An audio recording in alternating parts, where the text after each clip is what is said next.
What is going on, guys? So in this video we're gonna get started creating the backend for our application's login page.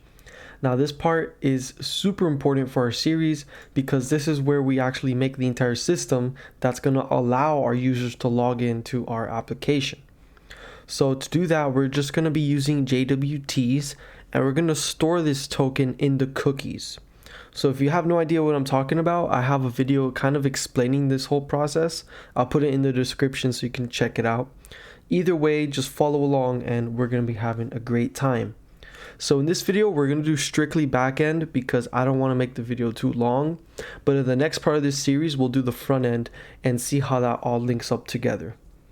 So the first thing that we need to do is install some dependencies. So in this case, we'll use Nookies, and this is just a library that someone made that makes it easier to basically set cookies in NextJS. It's not necessary, but just makes our lives a little bit easier. We also need JSON Web Token, and then we're gonna install some dev dependencies. So with -d flag, and it'll be at types of cookies and at types of JSON Web Token. Okay, awesome. So now we can get started.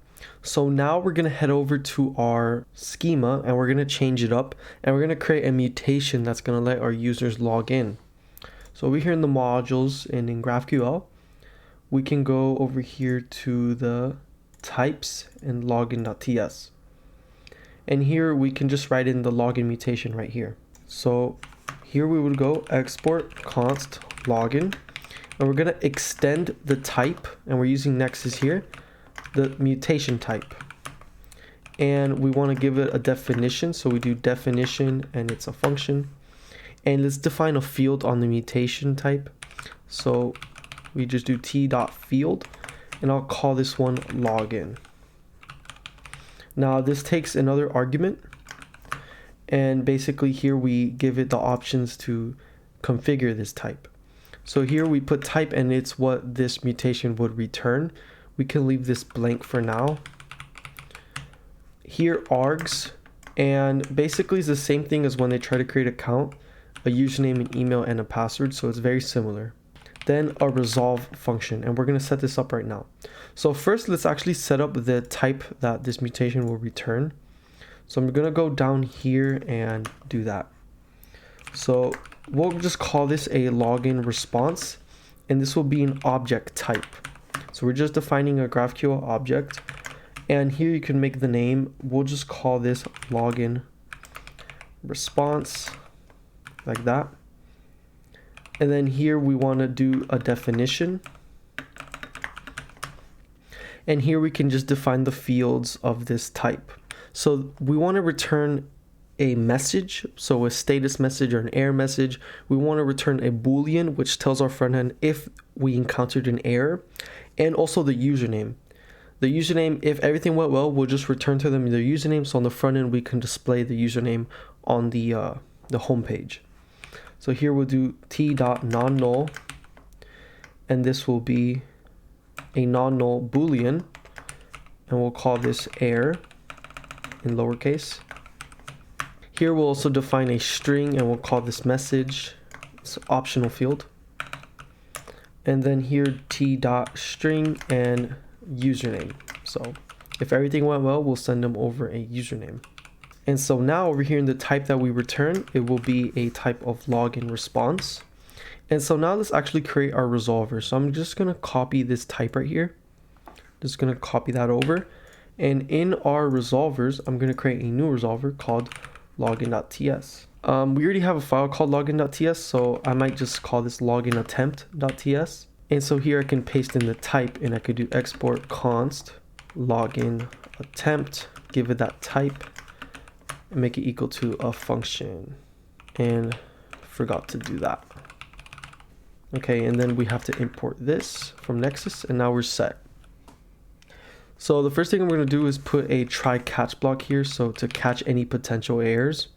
If there is an error, we want to grab the error message and basically return from this resolver that there was an error and send back the error message to the client.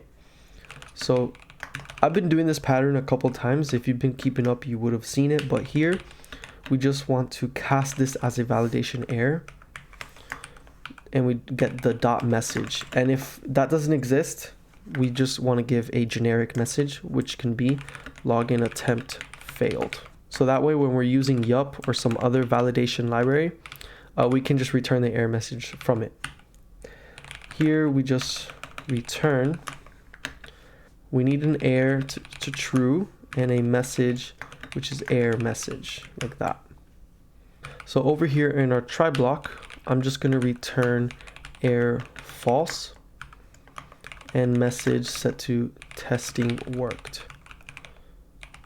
So I actually want to test out this resolver, and we actually need to run our schema. So we need to actually run the type generation because I'm not getting autocomplete, and we want to get autocomplete here. So first of all, before we do that, in the resolver, let's actually just pass in our function that we've created.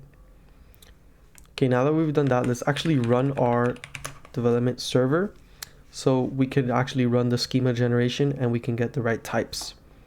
So now I'm just going to open up my browser and head over to Apollo Playground so we can test out our schema while we're developing.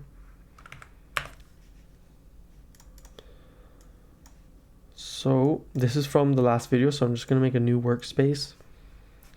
I'm just going to write a quick mutation that's going to be called login attempt, and it's to login, and we can copy and paste the credentials from our other mutation and just rename it.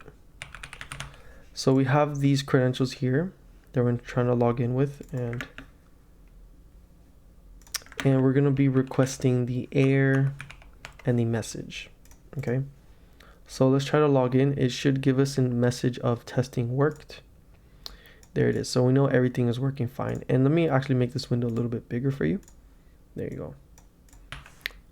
Okay, so I just restarted the TypeScript server, and when we return here, we're getting the autocomplete that we need. So error here is false, and there we are, message and testing worked. So now we see that everything's working and we can have a smooth development experience. So now the first thing that we actually need to do is validate the credentials that were provided to us.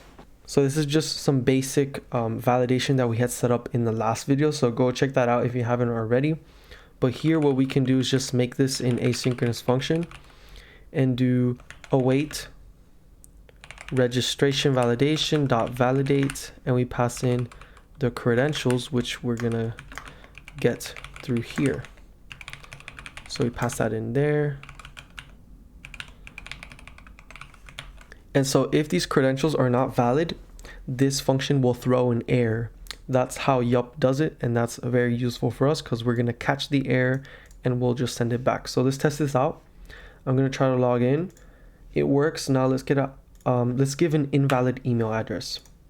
Let me see invalid email. So everything's working as expected. Now that we see that they gave us a valid input for the credentials, now we want to actually check if a user exists with the username that they tried to log in with.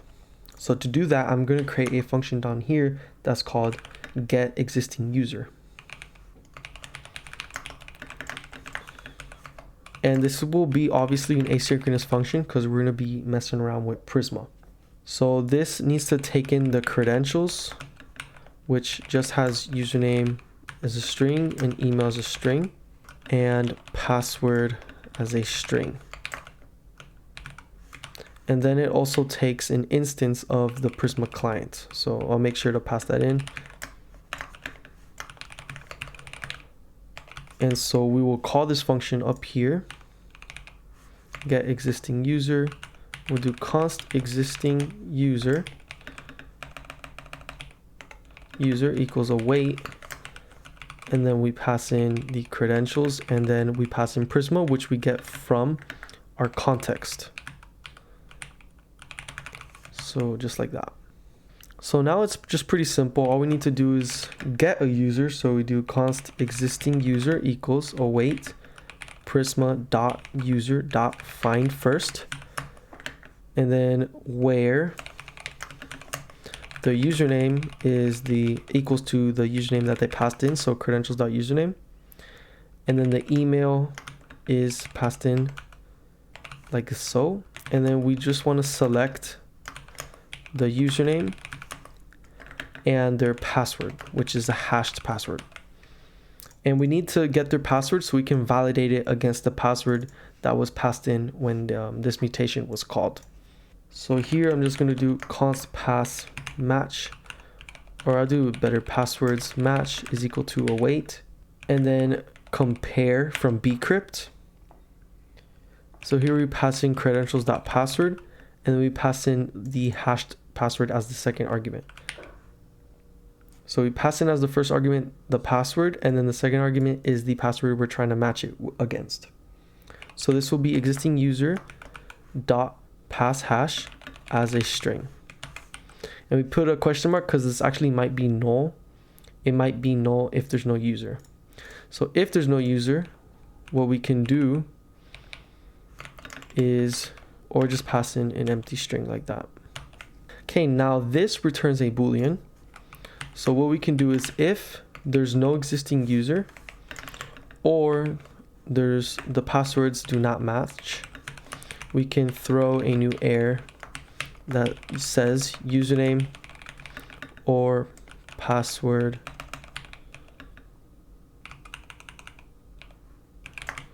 incorrect username or password. There we go. And so once we get to this line of code, then we found a user that does exist, and we can just return it. So return existing user.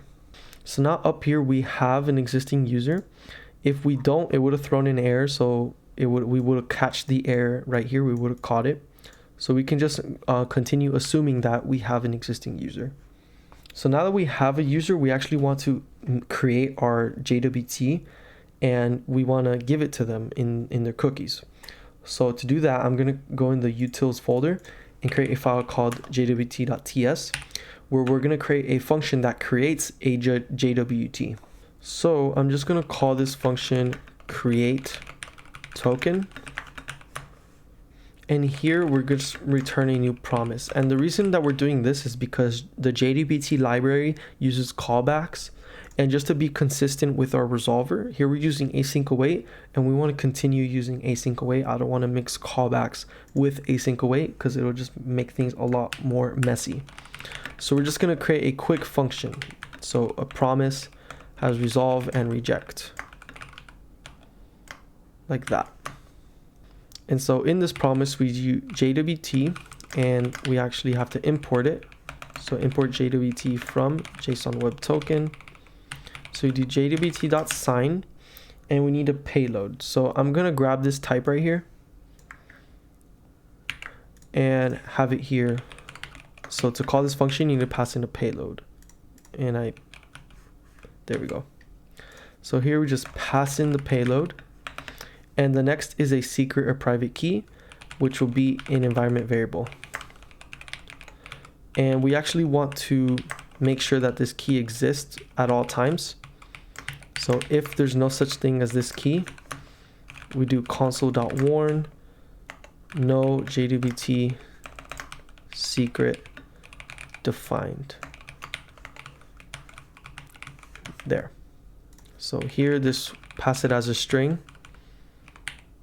And then the last argument is the options. So we also want to configure that and make sure that we pass it into this function as well.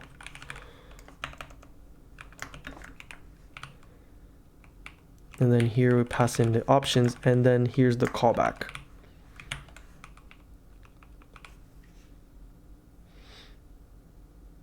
Okay, so I'll take off the undefined, and this should work.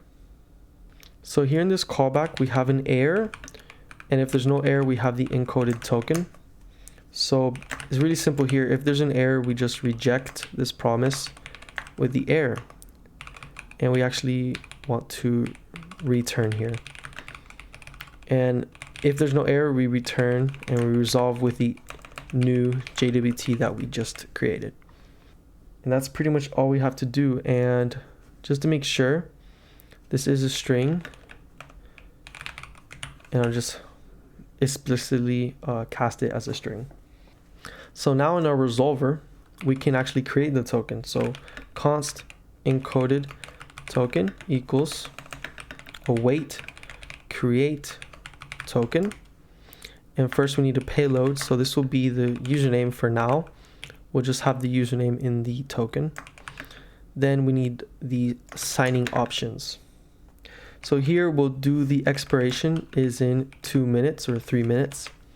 And we'll just do this for now so we can actually test out that the JWT does expire. So I'll actually change this to 1 minute. And we won't be testing it in this video. This will be in the next video when we do the front end stuff. And that's basically it. Our function handles everything else. The secret is passed in for us here. So now we have an encoded JWT. And here's now we set the cookie on the client so that we can save this token in their cookies. To do that, we actually need to import a library that's called nookies. So I'm going to go up here, import nookies from nookies. And then we do nookies.set. And this takes in a response. At the moment, we don't have access to the response object in our context. So we actually need to change some things up. First of all, in our context type, we actually need to change this so we can pass in a result object in our context for GraphQL. So this will be either next API response or just a server response. And then over here in Apollo server, we pass in the response into our context. And so whenever we use Apollo now, like over here in the index.ts, no, not that one, in our pages, over here, we always want to get the result object and pass it in as well to our context. And so now we have access to the response object. So we can go back to our resolver and we can pass it in here. So now we can pass in the response object and we can specify the name of our cookie.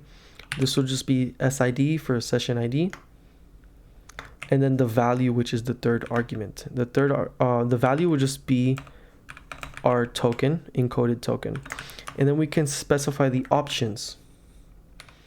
So we're not getting type safety or autocomplete, which is why I had you install the types for cookies, because this library uses the same types as the cookies library, which is a library that this one is built upon. So we can actually cast this as a cookie serialize options object. And then now we get everything we need. So HTTP only is true.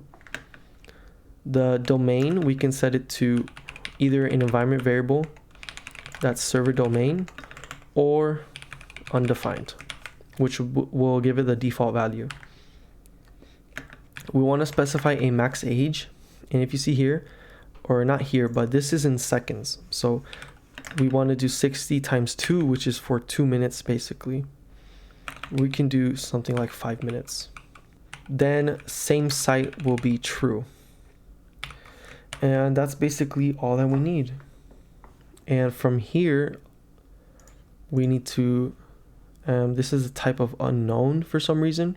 So we need to go back to our JWT and make sure that we specify we're returning a string here.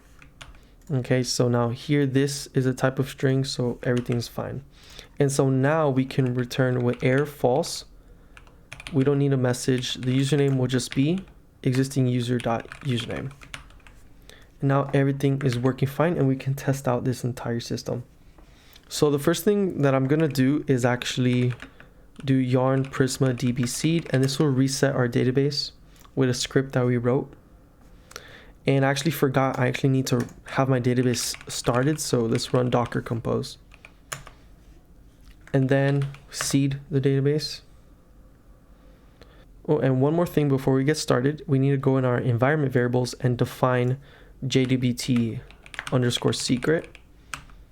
And to generate the secret, we'll just go into node, into the interpreter. You could do require crypto dot random bytes 16 bytes dot to string and parse it to hexadecimal. Then we have a random 16 bytes to a string, and we can set it here. And I copied it wrong. So there it is. And so now we can exit this and do yarn run dev. So now we can test everything out, and I'm just gonna create a user. So here we create an account. We go here, get the email link. We register. So now we have an account. And let me go back and attempt a login with that same account. So let me try to log in. And it says message null, and that would be because we're actually not grabbing the username. But error is false. And now when we try to log in again, see, our login worked and we're getting our username back from our account. And real quick before I go, I just wanted to show you a demonstration on what happens if we put in the wrong password. Here it says incorrect username or password. So yeah, everything is working correctly.